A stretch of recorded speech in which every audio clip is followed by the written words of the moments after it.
by organizations in the Northeast.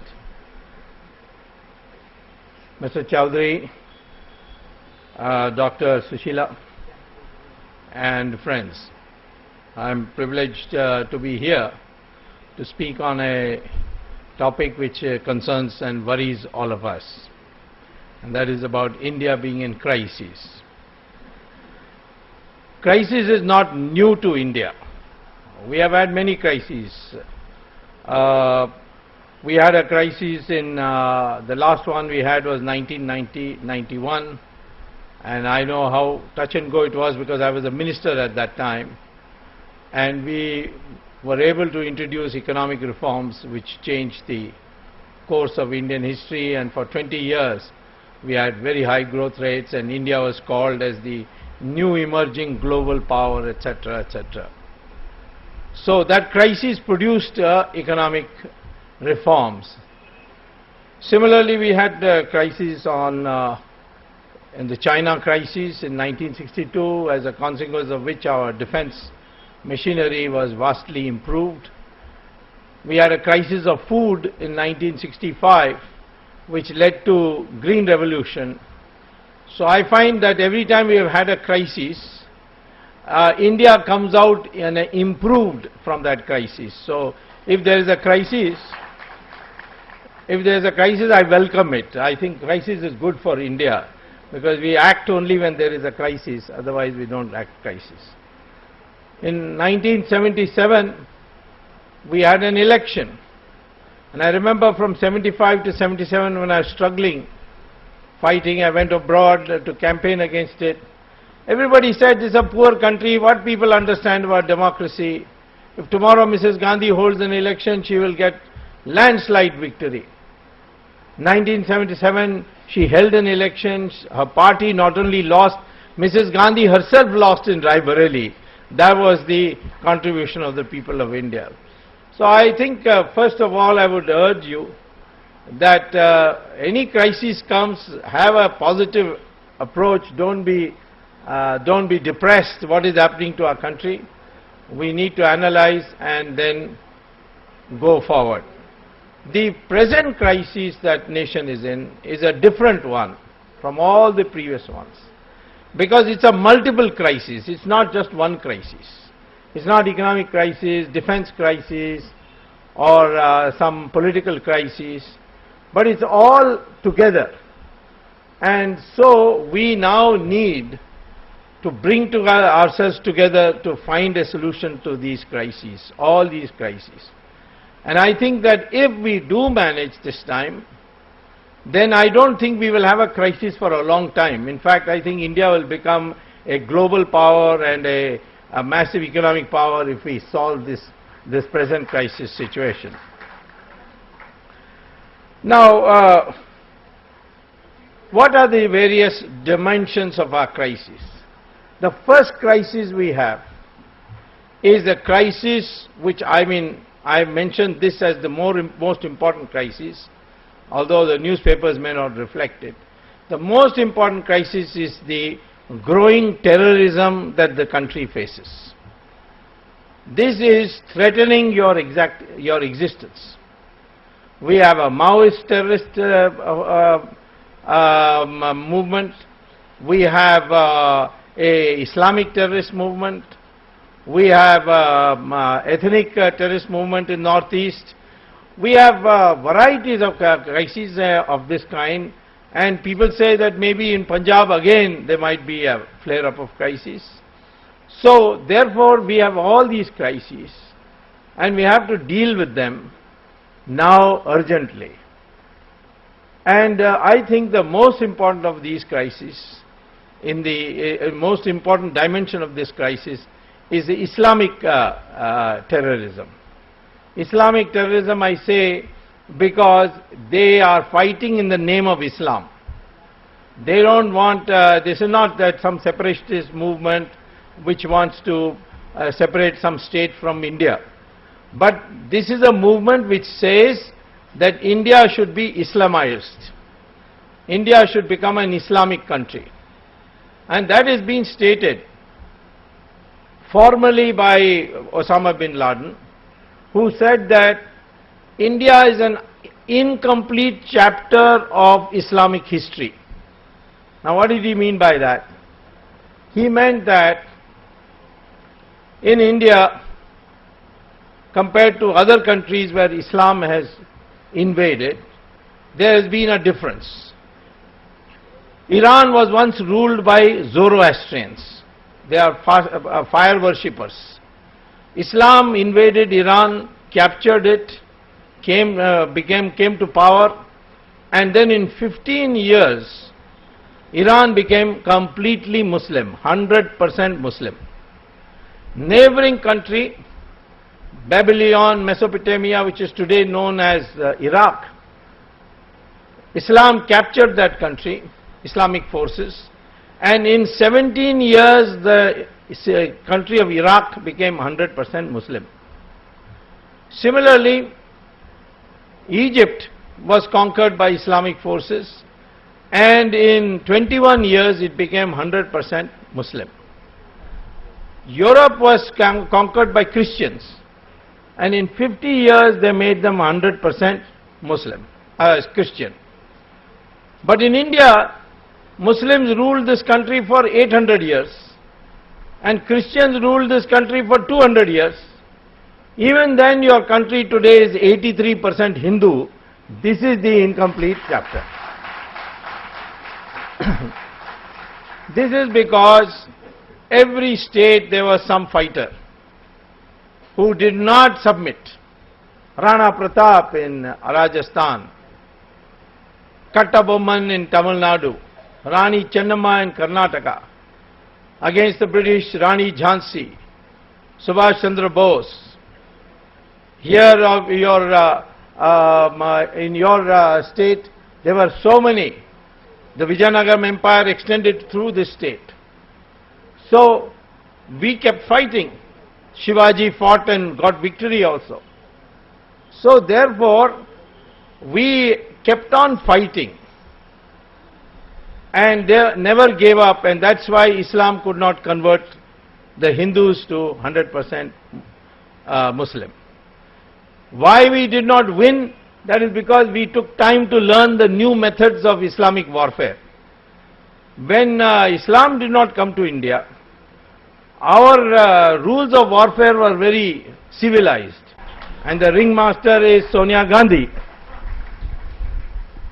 So I am telling you that not having power is not enough. You must know how to use that power. You must have that guts to use that power. But unfortunately, he has always been trained to say yes sir, and he is a very good yes sir man. The bureaucrat, he would have been wonderful. When I was minister, Chandrasekhar was prime minister, he was economic advisor to our government. Did very good work. But once he got this power of prime minister, no, he can't do anything. Everything is done by Sonia Gandhi, who only wants money. She is now the 4th richest politician in the world. Very soon she is going to become the 3rd richest, because Mubarak is going to be sent to jail and all his money is going to be taken away. Then she will become the 2nd richest. Then she will become the 1st richest. Then new government will come to India, she will become the 0 richest in the world. All her money will be taken away. So that corruption can be solved. But we have to change our culture also. You know, when I was a student and went to America to get a PhD, my classmate asked me, "Can you tell me why you Indians followed Mahatma Gandhi?" I said, "Why? What's wrong with that?" He said, "The man doesn't wear clothes properly. He's half naked. How can you follow him? In our country, a leader must have suit, boot, shining shoes."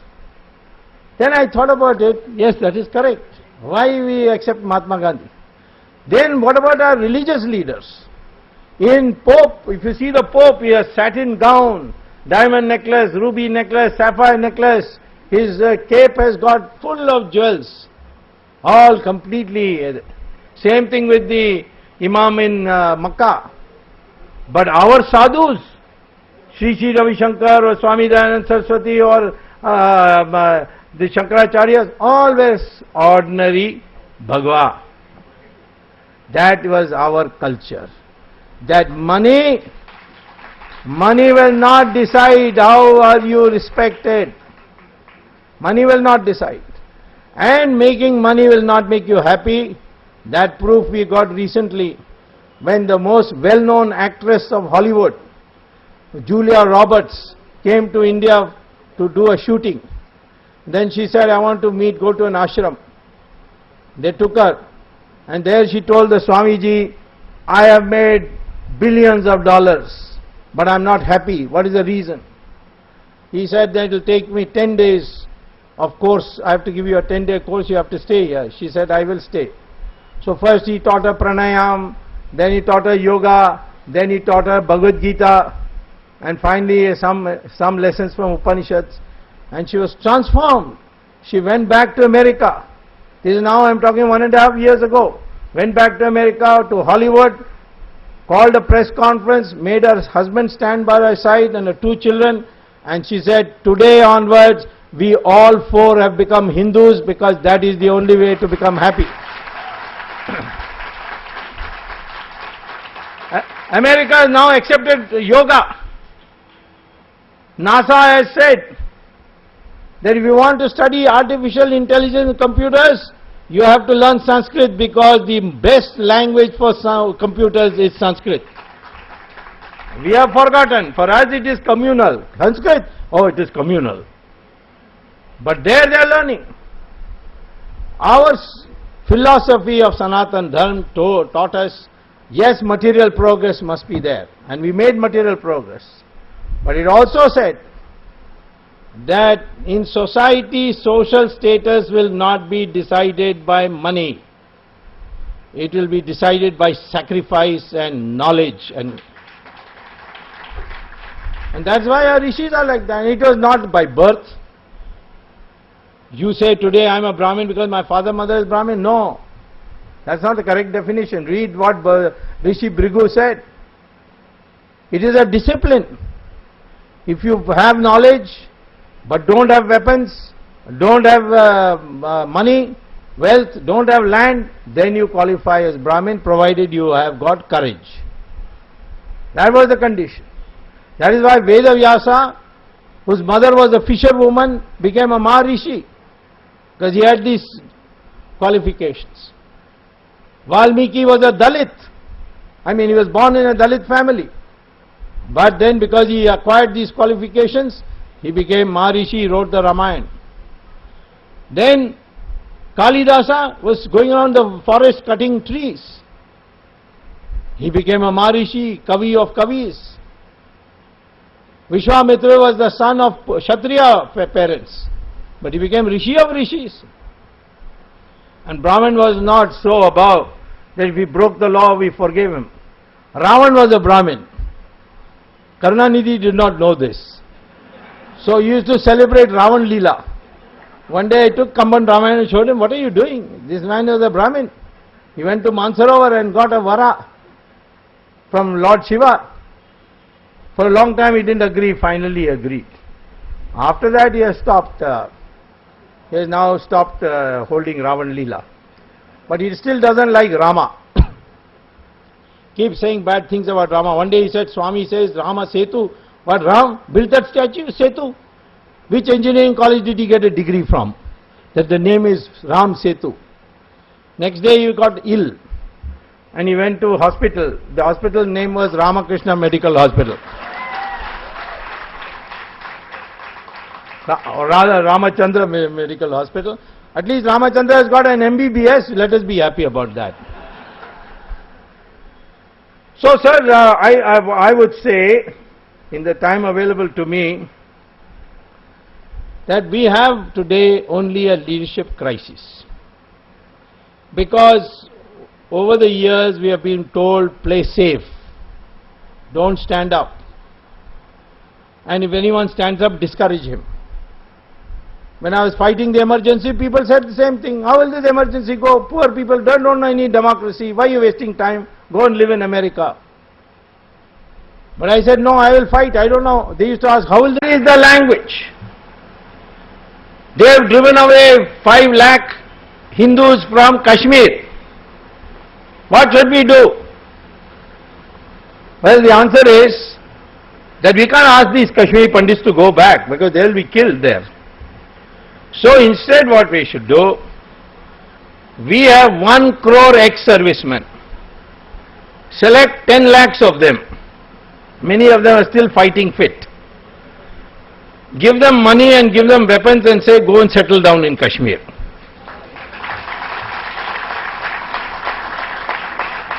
And from these Kashmiri Pandits, you take their home address because now it is occupied by militants. So you go and vacate those houses. The army is there to help you. And say that if the Jammu Kashmir Chief Minister complains that Article 370 would be disturbed by it, then you tell him that Article 370 was brought so that the religious composition of Kashmir is not disturbed. That's what Jawaharlal Nehru said. But the militants have disturbed it by driving away the Hindus from Kashmir. And when everything settles down, those Kashmiri Pandits will go and we'll call back all our ex-servicemen. And now we have got a very, very able, honest, upright ex-serviceman who has retired on the 1st of June. His name is V.K. Singh. We should put him in charge of this operation. Then I like to see, why 10 lakhs instead of 5 lakhs?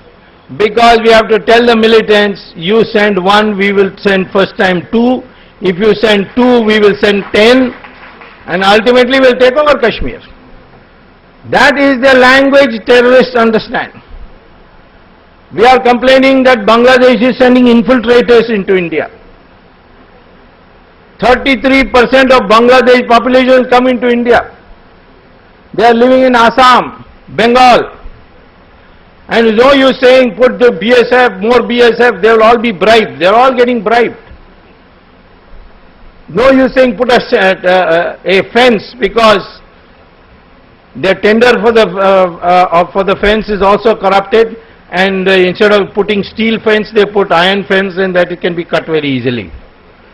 So what we should do, if we had a good government, we should tell Bangladeshis that Pakistan was created, of which Bangladesh was a part at that time, for those Muslims who can't live with Hindus, who don't want to live with Hindus.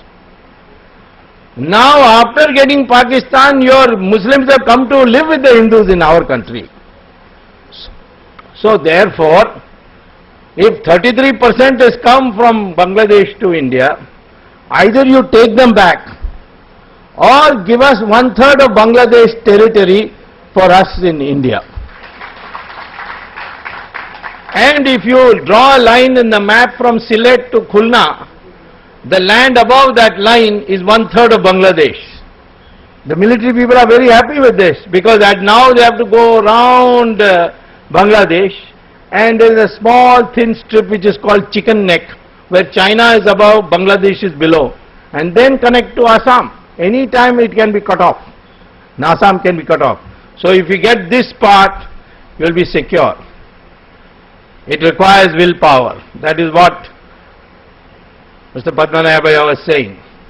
How do you restore this will? It can be done, but it requires willpower. Look at what the Americans have done. They waited and waited for Osama bin Laden, found him, they went inside his house and killed him. We did not do it for Prabhakaran. In the case of Prabhakaran, Rajiv Gandhi's widow was saying, please let him go, let him go. She even sent her daughter to meet one of the killers of her husband. Now I don't know how this is possible. No Indian widow will ever send her daughter to meet the killer of her husband. Maybe in Italy they allow that.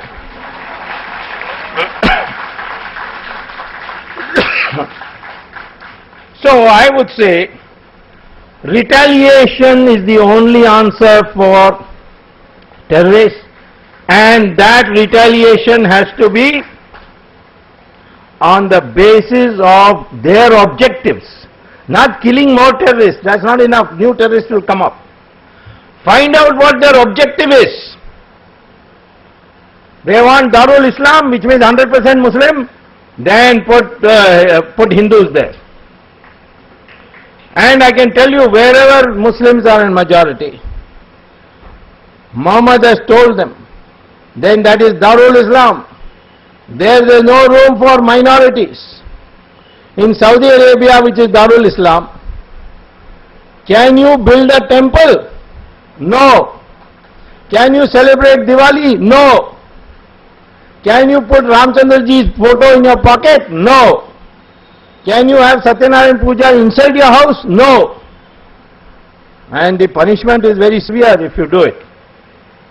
Now can we tell our Muslims in this country that because Saudi Arabia you can't build temples, therefore you can't build masjids here?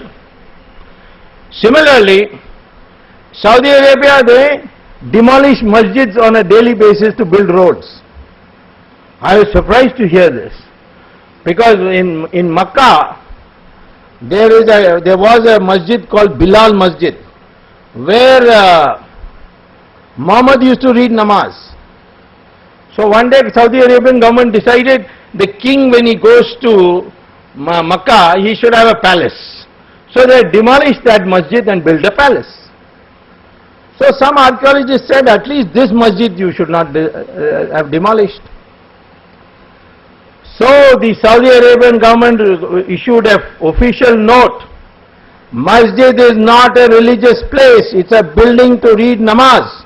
And if you say that because Muhammad read the namaz there, therefore it should not be demolished, then it means that you are doing murti puja, which is not acceptable in Islam, and we did the correct thing by demolishing it.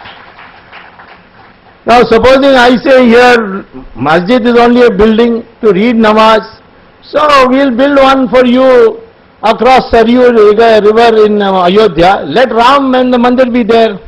Will our Muslims agree?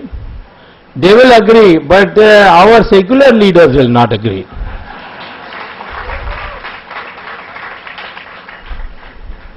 Most problem with the our Muslim question is that it is our people, the Hindu people, whose mind is confused. The Muslim will adjust. For instance, in this country, if I want uniform civil code, can I give you uniform civil code? No. In Australia, Muslims accept civil code. One day one imam said a public statement that if the Australian government can please give us separate civil code, we'll be happy. So the Prime Minister of Australia was a woman. She said, if you want Sharia, a separate civil code, then please find another country, because Australia will not give it to you. Next day, all Muslim organizations issued a statement that this mullah is a mad fellow. We are happy with uniform civil code and we will never ask for a separate code. This is Australia. Same thing in America. Why? Because Muhammad said, if the majority is united against you, surrender. That is called al-taqiyya. So I don't blame Muslims. Their mind is clear. If you are a Rasgullah, they will push you. But if you are strong, they will adjust with you. I say to Muslims, you are our brothers and sisters if you accept that your ancestors are Hindus. What is the difficulty? Otherwise, what you are saying, you are Gauri and Ghazni's children. Then have your blood tested? DNA? I have done the test of blood. I have read research articles published in the University of London, in Cambridge University. What does it say? Muslim blood and Hindu blood has the same DNA structure. I'll tell you one thing more. Brahmin blood and scheduled caste blood also has the same DNA structure. North Indian blood and South Indian blood also has the same DNA structure. We are one people.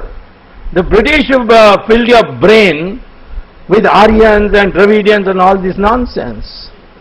In fact, when Raj Thackeray was making statements that these UP taxi drivers are taking away the employment of all us Marathis, I asked a friend, you know Raj Thackeray, why don't you get me a sample of his hair?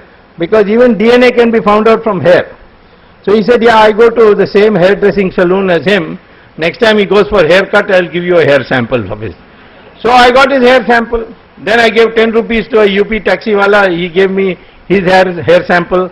So I had it tested in Hyderabad. You have a laboratory here. And I found that the DNA of both Raj Thackeray and the UP taxiwala is the same. And I went and announced it in a press conference. I said, this Raj Thackeray is also come from UP. So let him also go away to UP. He is not a Marathi. Otherwise prove it that your DNA is different. So all these differences have been created to weaken you. So I am telling you that the way to deal with a population which is fighting you on the basis of religion is to make it very clear that you are on our terms. This country is Hindustan, which means Hindus plus those other Muslims and Christians who accept that their ancestors are Hindus. Then they become part of my family. But if you don't accept it, then we created Pakistan for you. Why you want to live in this country? We'll give you a one-way ticket, you go there. Why was Pakistan created? Only for those Muslims who cannot live with Hindus. So you are separate, then you go there. But if you are with us, then you must accept what is the truth, that your ancestors and my ancestors are the same. So this is the one way to solve the problem of our terrorism. Take a tough line, find out what their objectives are, and retaliate. Retaliate on that basis, as I gave you the examples. If Pakistan attacks you, go and bomb their camps. We know where those camps are. But our ministers cannot do it. Why? Because they are laundering the black money by Hawala route. Hawala route means through Dubai. Dubai means you cannot do any business in Dubai without informing ISI of Pakistan. I'm sure that you will agree. And not because you have also done it through Dubai, but because you're Home Secretary and a very upright, honest Home Secretary. Nothing in Dubai can be done without Pakistan knowing. So today Pakistan knows which minister has how much money deposited when in which bank in Europe. And therefore we don't have guts. Afzal Guru hanging? No. Something or the other gets postponed. Kasab lives on tandoori chicken. He says that my life is more comfortable in India, so I would prefer to live in India now. And in jail even better. This is lack of guts that has been bred into our system. Negotiate. If there is a terrorist attack, government must not say Shanti Shanti, but instead tell Pakistan, hand over your people or we'll bomb you. Americans are doing it all the time. Make friends with the Israelis, make friends with the Americans. And today, because Western China is having Muslim Islamic terrorist problem, China is also ready to cooperate on that. If necessary, if Pakistan, I am afraid what is going to happen in Pakistan, please understand. It is going to be now taken over by Taliban. Afghanistan will also be taken by Taliban. And then war with you will come because of them. Better get ready. Don't say peace, peace, peace. Look at the fact that we are negotiating on Siachen. Pakistan is not in Siachen, they are on the ground. We are on the top. And Pakistan says, let us both demilitarize. Of course, it's easy for them to demilitarize. They are downstairs. We are sitting on the top. How can we give that up? But the government is negotiating. So this is the first thing I would like to say. Second crisis we have, and that is corruption. Corruption is now reached such an extent that you can, if you stop it, you don't have to pay taxes in our country. What is the total tax bill of our central budget? Almost 5 lakh crore rupees is the total tax collected by the government of India. How much is the black money in foreign bank accounts? 70 lakh crore rupees. So if you bring that back, you will have 14 years of zero taxes. And can you bring it back? Of course you can bring it back. What do you have to do? Government issues an ordinance. All accounts of Indian citizens in 77 countries which are secret banking are hereby nationalized. They have become government property. If any Indian citizen can prove that his account was legally opened, the money is legally put there, we will defreeze and give it back to him. Under the United Nations resolution of 2005, this is now legal, we can do it, and if we today issue that ordinance, tomorrow we will get 70 lakh crores back. Similarly, if we want to raise money from the country, auction the spectrum. Today how much we are going to get? By this new. Earlier on they sold it for 14,000 crores, the whole spectrum. Then I went to Supreme Court and said cancel it, cancel all the licenses. Supreme Court has cancelled the licenses and said have auction. Now they are going to have auction. Instead of 14,000 crores, they are going to get 4 lakh crores from the auction. Cancel all the coal mining licenses. Auction it. How much will you get? 10 lakh crore rupees. Similarly, set the price on market level for Krishna Godavari Basin oil. How much will you get? 16 lakh crore rupees. There is a shortage of money. So there is plenty of money if you want it, if you get a tough government. Of course, if you go tomorrow in election and start voting, I'm a Reddy, I'm a Kama, I'm this, I'm that, and or somebody is giving me a bottle of Scotch whiskey and therefore I'm going to vote for him, then of course you have no hope. Vote like the Tamilians. This time, Karunanidhi gave 6,000 rupees per vote. People took the 6,000 rupees and voted against him. That way you do. So there is no shortage of money. All this inflation and rising property price, all got to do with black money. Can we stop black money? Of course we can stop black money. My difference with Anna Hazare is this. Anna Hazare says, no, Jan Lokpal bill comes then only. No, I say, this present law you can do. But you must understand the subject. 2G spectrum. Nobody could understand what 2G spectrum is. What is this G? G means what? Well, somebody asked Manmohan Singh, what is 2G? He says, Sonia G, Rahul G. So, but spectrum, because you see, when cordless phone came, all you could do is dial. And the other person would, without wireless, you would pick up the phone and he could hear you. That was called 1G. G means generation, PD. First generation is cordless phone. Second generation is mobile phone. You can phone, you can send email, you can send SMS, you can send picture. That is second generation.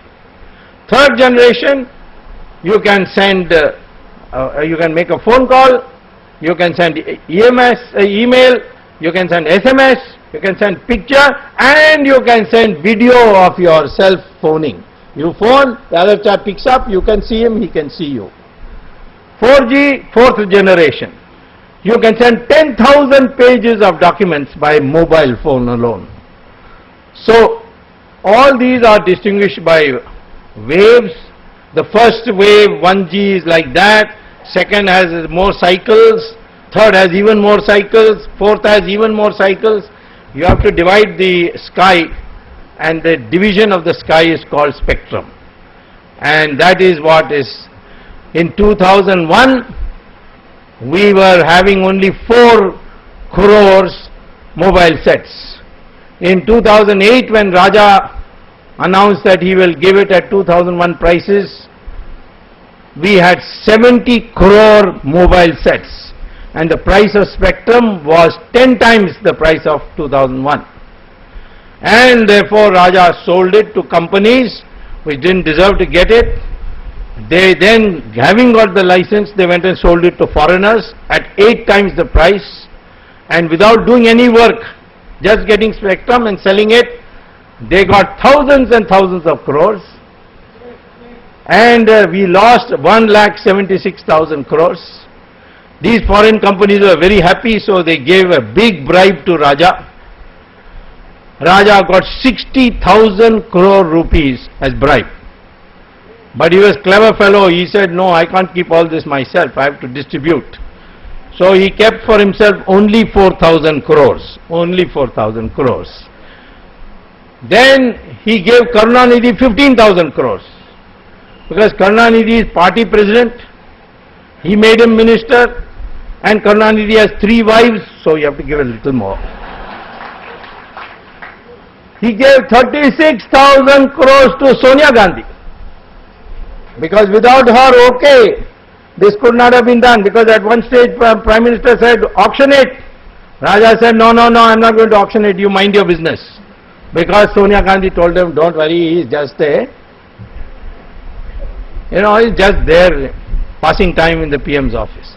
People ask me, how can Mr. Manmohan Singh, with sitting on such a powerful chair, how can he not use that power?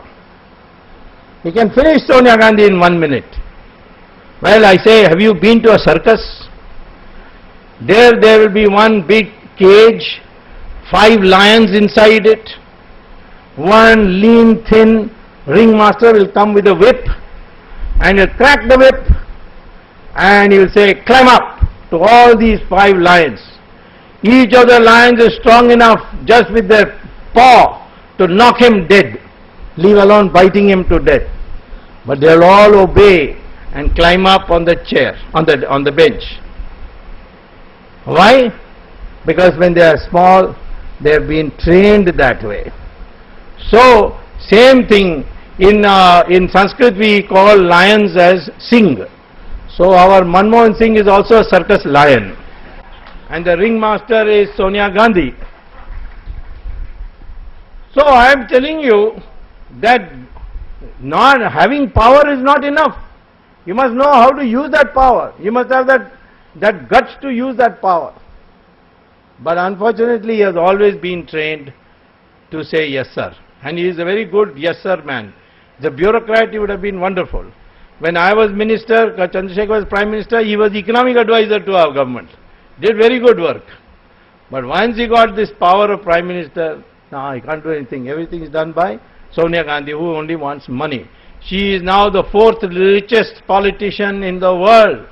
Very soon she is going to become the 3rd richest, because Mubarak is going to be sent to jail and all his money is going to be taken away. Then she will become the 2nd richest.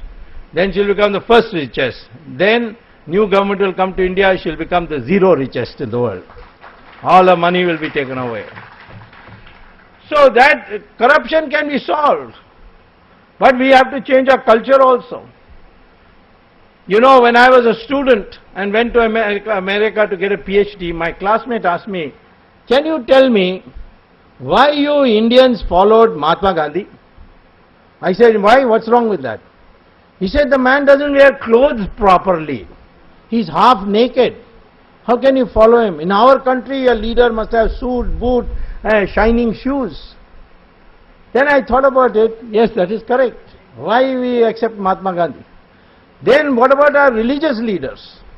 In Pope, if you see the Pope, he has satin gown, diamond necklace, ruby necklace, sapphire necklace. His cape has got full of jewels. All completely. Same thing with the Imam in Makkah. But our sadhus, Sri Ravi Shankar or Swami Dayanand Saraswati or the Shankaracharyas, always ordinary Bhagwa. That was our culture. That money will not decide how are you respected. Money will not decide. And making money will not make you happy. That proof we got recently when the most well-known actress of Hollywood, Julia Roberts, came to India to do a shooting. Then she said, I want to go to an ashram. They took her. And there she told the Swamiji, I have made billions of dollars, but I'm not happy. What is the reason? He said that it will take me 10 days. Of course, I have to give you a 10-day course, you have to stay here. She said, I will stay. So first he taught her pranayam, then he taught her yoga, then he taught her Bhagavad Gita, and finally some lessons from Upanishads. And she was transformed. She went back to America. This is now, I'm talking 1.5 years ago. Went back to America, to Hollywood, called a press conference, made her husband stand by her side and her 2 children, and she said, today onwards, we all 4 have become Hindus because that is the only way to become happy. America has now accepted yoga. NASA has said that if you want to study artificial intelligence and computers, you have to learn Sanskrit because the best language for computers is Sanskrit.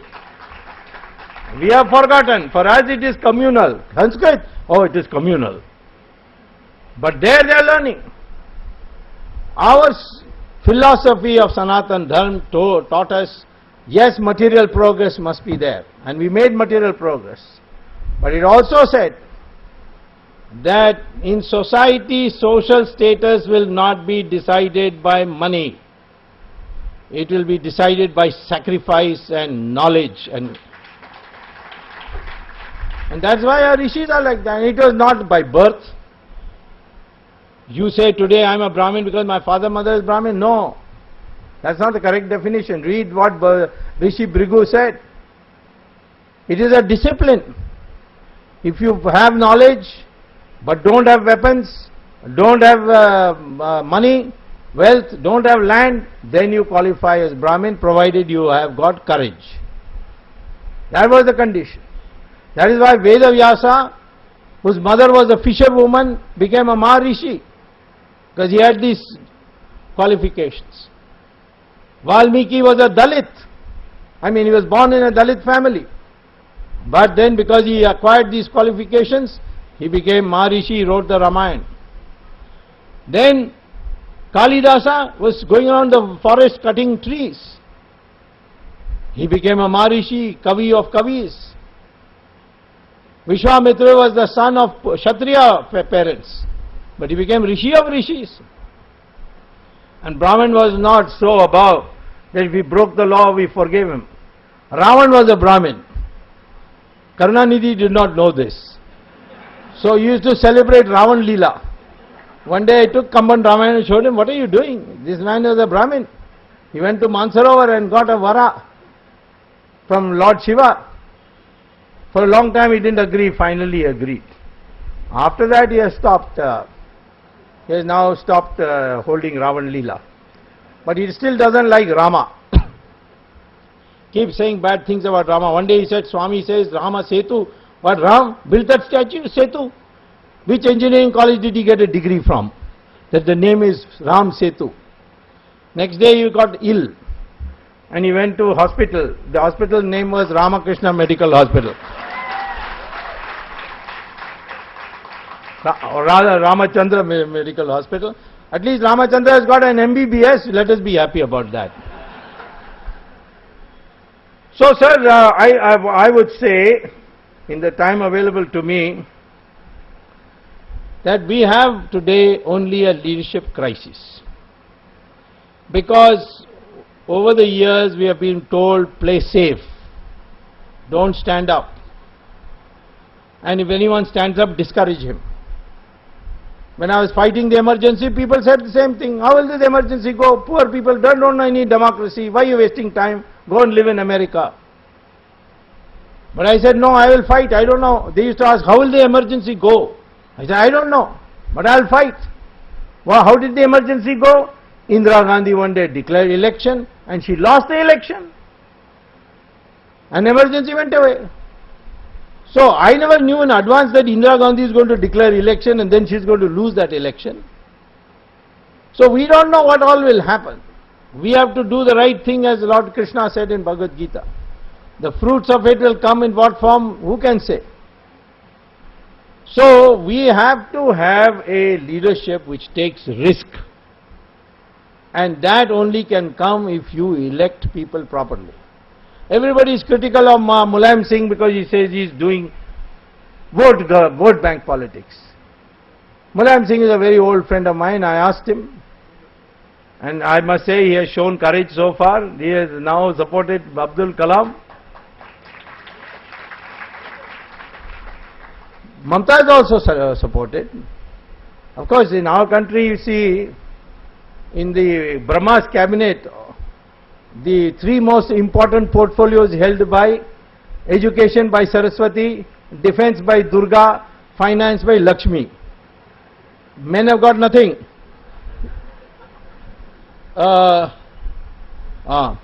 Men have got nothing. Only Narad Muni has got rumor spreading activities. So there has been a tradition of Mamata Banerjee acting tough, I am not surprised. Jayalalitha acting tough, I am not surprised. So we are today, only our mental makeup should be not that of a lion of a circus. Just because we are 100 billion people doesn't mean anything. 1,000 goats in one place, one tiger comes, all the goats will run away. Majority is with goats. One tiger, all will run away. People call me one-man army. Why others run away from me, I don't know. Because it's psychology. The British has ruined your psychology. That has got to change. We have to decide, nothing will happen. No change. Yes, change will come. We want change. We'll work for change. We'll look for change. But we'll never give up. That attitude need to have. I'm sure change is coming. I'm expecting end of July the next president to be Abdul Kalam.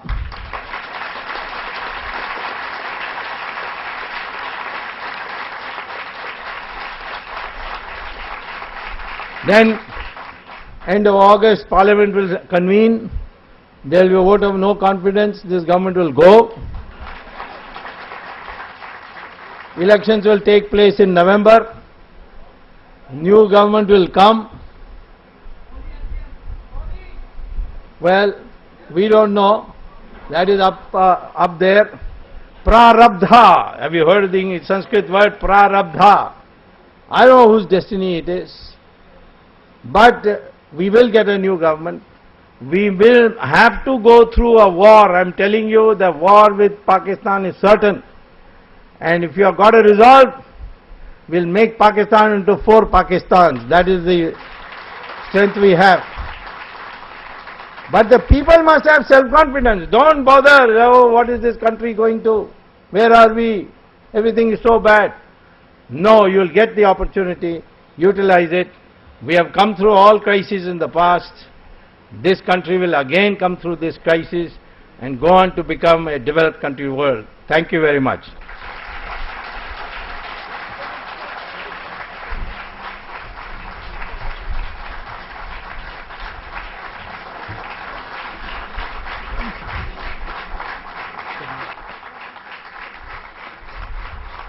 Thank you, Dr. Swamy.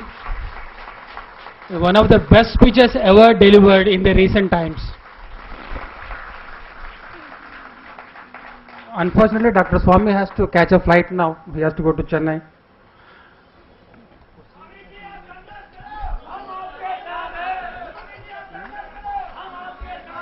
Thank you. Thank you. Please be seated. There shall be a short question and answer session. Questions asked by you will be fielded by Dr. Hanuman Chaudhary and Dr. Ms. Padmanabh. No, questions will be taken by Dr. Chaudhary will take the question. Dr. Chaudhary and Mr. Padmanabhaya will take the questions fielded by the audience. Please be seated. And another applause to Dr. Swamy. He has to leave for Chennai tonight. We apologize on behalf of Pragna Bharati for the inconvenience caused to those who are standing in the alleys and some scores of them waiting outside. And those maintaining the hall tell me that it has been a long time they are seeing this type of crowd.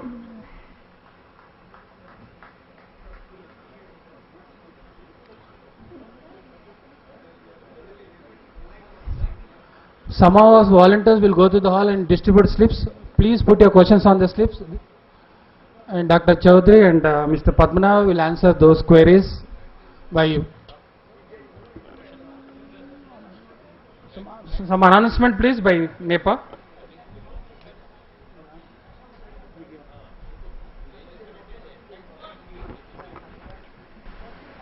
Namaste everyone. Singing sensation Hemachandra performing for YFS